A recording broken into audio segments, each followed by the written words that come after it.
Alrighty, this work is called Gli Archeologi, and that translates to the architects, these two fellows right there. Today it's in the Museum of Modern Art in Rome, Vienna. Rome, Vienna. That's two cities. Okay. I'm pretty sure it's just in Rome, but anyway.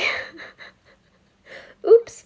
Moving on. The artist responsible for the work is Giorgio de Chirico, and he's an Italian painter. This is an oil on canvas painting, and I would say, it's somewhere in between surrealism, not certain, Dadaism. It's in that period of years. Kind of abstracty. It's towing the line of a lot of different ones. But yeah, for historical relevance, the artist Chirico, he puts, if you can see all those things, like the little buildings in there, like a bunch of architecture, he puts the architecture in the painting, because the architect, these guys, the architect creates geometric order in nature. So it's kind of like a meld of, like, I don't know. I really, honestly, it's hard for me to understand this one. That's one of the reasons I chose it, because I didn't really understand it. But I like how it's combining, like, man-made things with the humans that created them type deal. Like, it felt like that was coming together in a really cool way.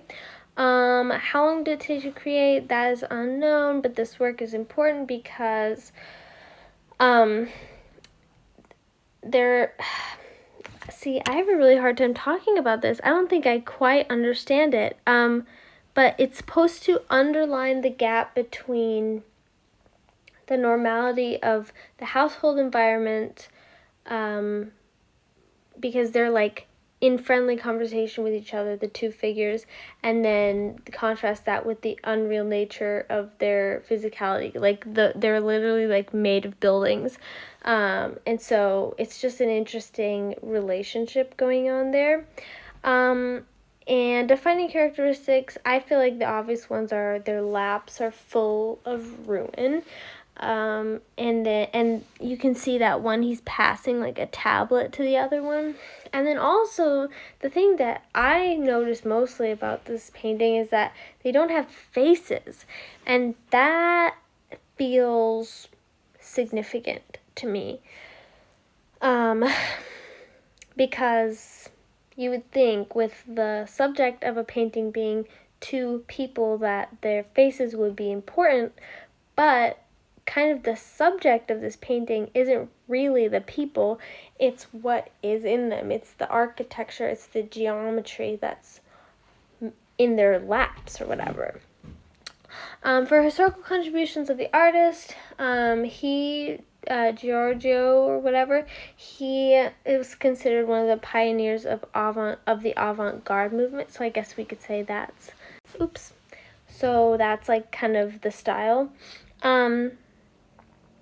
Yeah, and my personal observation was that I feel like it's really cool because it looks like a lot of the architecture that we had been seeing, but then it's kind of coming together in a meta way. It's like we are those people and we're experiencing all of this art and architecture. It's right in our laps. So I thought that was kind of cool. And originally I chose it because it creeped me out. Like, the faceless people, that's low-key scary.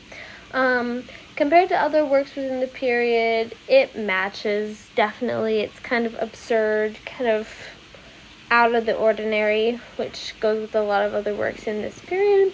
And then, for a fun fact, Giorgio de Chirico, he made the same scene a bunch of times. In my research, I found a bunch of sketches and etchings and paintings and recreations of the same thing. So he was clearly very invested in this idea. Yes.